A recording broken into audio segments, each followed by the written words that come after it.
So this is number 16. It's like I've got these folders on my laptop. I have a folder that's called SNS files.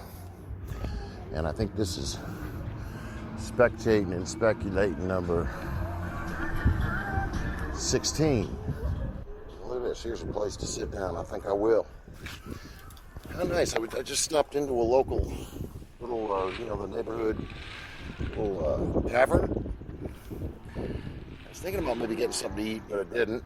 I just got myself one beer and sat there and watched a little basketball game and said hey to a few people. And as I was leaving, the waitress, me and Tina know, a real nice gal, went up to pay for it. She says, I got that one. That was nice. Yeah, I took about a mile walk and then decided I wanted to pop in there. I was looking for a friend of mine. Thought he might have been out in one of these spots, but I never found him. But anyways, I want to talk about wisteria. I meant to talk about wisteria. I already filmed me sitting in the backyard underneath some wisteria that has finally done what I've been weaving vines for quite a few years to make happen. It's beginning to move in the direction that I hoped it would. And for those of you that don't know what wisteria is, it is a ridiculously prolific climbing vine that just gets trees all tangled up. It's got a lot of things not to like about it. In fact, for about 50 weeks of the year, I don't like wisteria. Really don't. But this week and next week, the very first traces started popping out about 4 or 5 days ago. This week and next week, I love wisteria. You can look up what it looks like.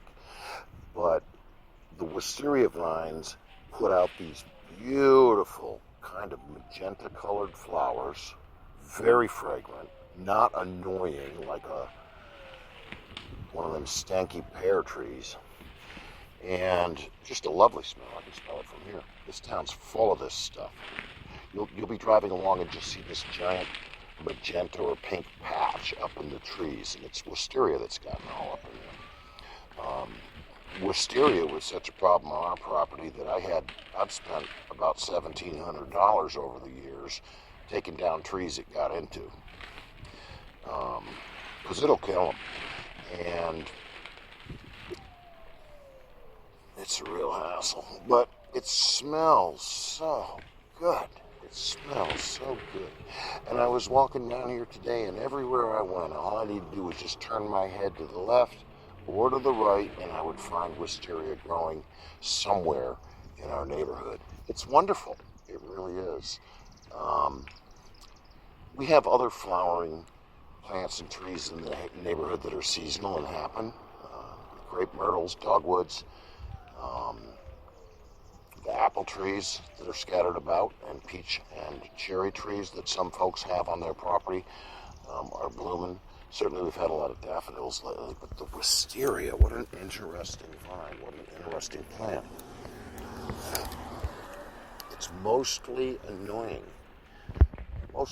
except when it's having its time.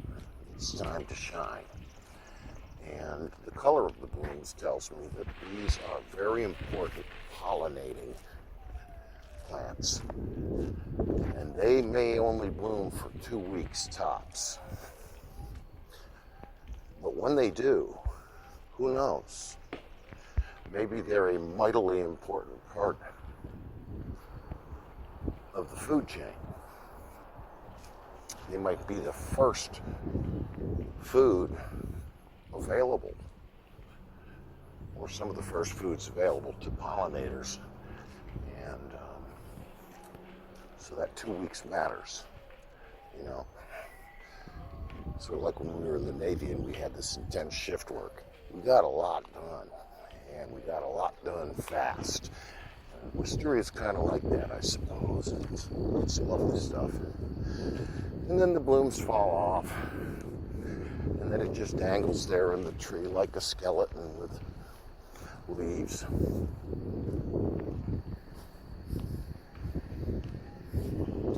Squirrels probably like it, I reckon. It'll tear up a chainsaw.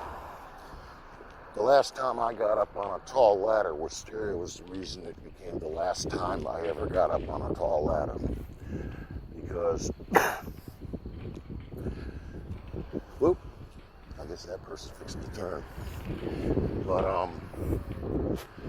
I was up there trimming branches in one of the trees that needed to get dealt with because of wisteria. And like some people who are not professional arborists, you know, with bucket trucks do, you gotta work with what you got. And what I had was a whole lot of wisteria up in some tall old oaks, and it was so tangled up in there that there was a portion of my roof that would never get any sunlight. It was always in shade, kind of stayed wet. That's not good. Roofing's expensive, and so I decided some of that tree needed to come down. And, you know, I'm an older guy. This probably happened when I was about 57 years old. I'm up there about 16 feet off the ground. And I had sense enough to lash the top rung to the tree so that the ladder, you know, top of the ladder wouldn't swing away from the tree. It would be good and stable up there. And I got the chainsaw up there. I started it on the ground, and I had a rope tied to the handle. I hoisted that on up there. I sure didn't want to be trying to start it up on the top of a ladder. And I got cutting. And all of a sudden, there's one branch that, as far as I could tell, was going to drop straight down. When I cut it, it didn't.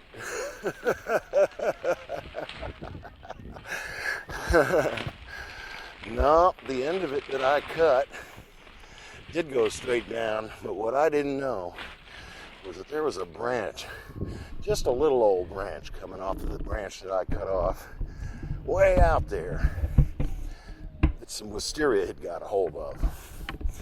And so that branch fell, swung out, dangling from the wisteria, and then swung back and knocked the bottom of the ladder out from under me.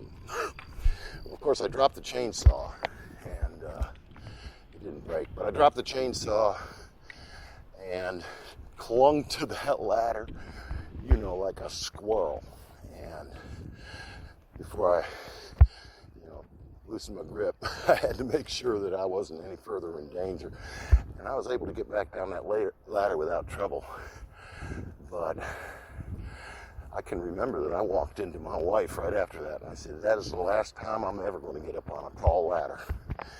I lost a really nice Navy hat, too. It flew off my head when the ladder got kicked out, and I never found it again. Wisteria.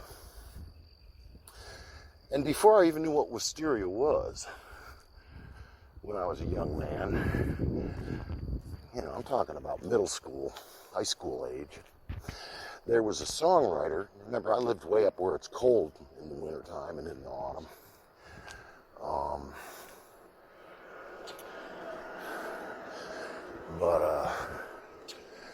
There was a songwriter. He's passed. I think he got leukemia and died 25 years ago. But there was a songwriter that I really liked because I was learning how to play guitar and just beginning to write songs of my own. And this man's music really reached me. It did. Some of his songs were just the right lyric at the right time. And fortunately, and he was a really good guitar player, good electric guitar player. But the acoustic foundations of his songs were easy for me to learn. And he wrote a song that was very melancholy. Melancholy like David Crosby's song Guinevere is melancholy, or Don McLean's Empty Chairs is melancholy. And the song was called Wisteria. think it might have been on his second or third record. Captured Angel, perhaps. I don't remember. It's a great song. If I remember, I'll put a link below so you can go check it out. But Wisteria entered my life before I'd ever seen it.